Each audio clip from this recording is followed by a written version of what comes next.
Der Freddy steht im Spielzeugladen vollgestopft mit ganz vielen anderen Erwachsenen, die wie er eigentlich viel zu spät dran sind, zum Geschenke zu posten. Aber das hat er halt davon, wenn er vorher vor lauter Arbeiten und auch ein bisschen Faulheit nicht dazu gekommen ist, um sich um die Weihnachtsgeschenke zu kümmern. Aber heute ist er endlich da. Und er weiss ja schliesslich auch schon, was das Jahr als Weihnachtsgeschenk für seinen 9-jährigen Sohn ist. Der Sebastian tut am liebsten auf seiner Playstation zocken.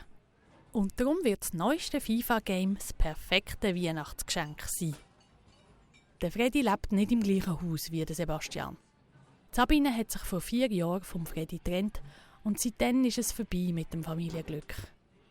An ihm nagt es immer wieder, nicht so viel Zeit mit dem Sebastian zu verbringen.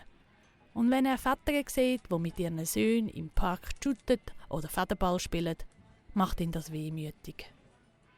Im Spielzeugladen wird er rasch fündig. Er kauft das Game und lässt sich neu im Geschäft einpacken. Schon noch praktisch, das soll das ganze Jahr geben. An der Kasse sind ganz viele wuselnde Hände dabei, Geschenke einzupacken. Alle sind im gleichen, rot-silbrigen Geschenkpapier eingewickelt. Und einmal kurz weggeschaut, ist am Ende nicht das FIFA-Game in der Tasche von Freddy gelandet, sondern etwas anderes. Das weiss der Freddy natürlich nicht, als er am 24. Dezember stolz seinem Sohn das Weihnachtsgeschenk übergibt. Der Sebastian ist voller Vorfreude. Er hat nämlich eine Vorahnung, dass er ein neues Game von seinem Vater bekommen könnte. Er reißt das Päckchen auf und auf seinem Gesichtsausdruck macht sich Überraschung, Verwirrung und dann Enttäuschung breit. Ein Frisbee? Fragt Sebastian ungläubig. Was soll ich mit dem Frisbee? Auch im Freddy entgleisen kurz die Gesichtszüge. Hey, das ist aber lässig. Sagt in dem Moment Sabine. Statt dass du immer daheim sitzt und am Computer gamest, können wir jetzt mal zusammen draussen spielen. Und wirft dabei dem Freddy einen dankbaren Blick zu. Der Sebastian schaut immer noch leicht schockiert. Aber im Freddy, wo gerade wieder Vater und Sohn schuttend im Park vor Augen hat, wird's warm ums Herz. Genau, sagt er und spielt in dieser unerwarteten Situation mit. Am nächsten Morgen steht der Weihnachtsbrunch beim Grossi an. Dort ist es Tradition, dass die ganze Familie nochmal zusammenkommt. Auch Tradition ist, dass man im Grossi alle Geschenke zeigt, die es auf die Weihnachten gegeben hat.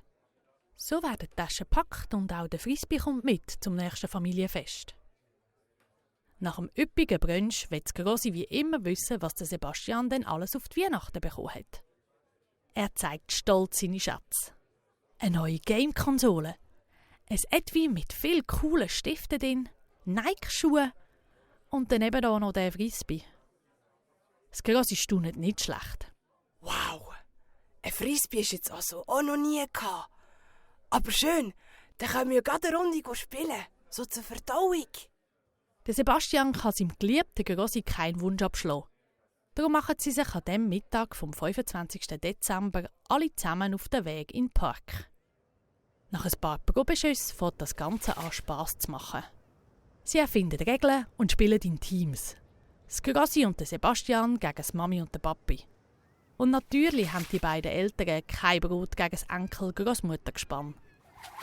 Sie spielen sicher noch bis am 4 Uhr, bis sich die Sonne hinter den Wolken versteckt und es dann gleich mal eindunkelt. Dass das vertauschte Geschenk so der Hit wird, hätte der Freddy nie gedacht. Ganz glücklich machen sie sich auf den Heimweg. Auch der Sebastian ist total überrascht, dass ihm der Frisbee heute so einen schönen Nachmittag beschert hat. Man muss sich eben doch darauf einlassen, wenn man etwas bekommt, was man sich gar nicht wünscht. Unerwartete Geschenke sind manchmal auch unerwartete Glücksmomente. Wer weiß?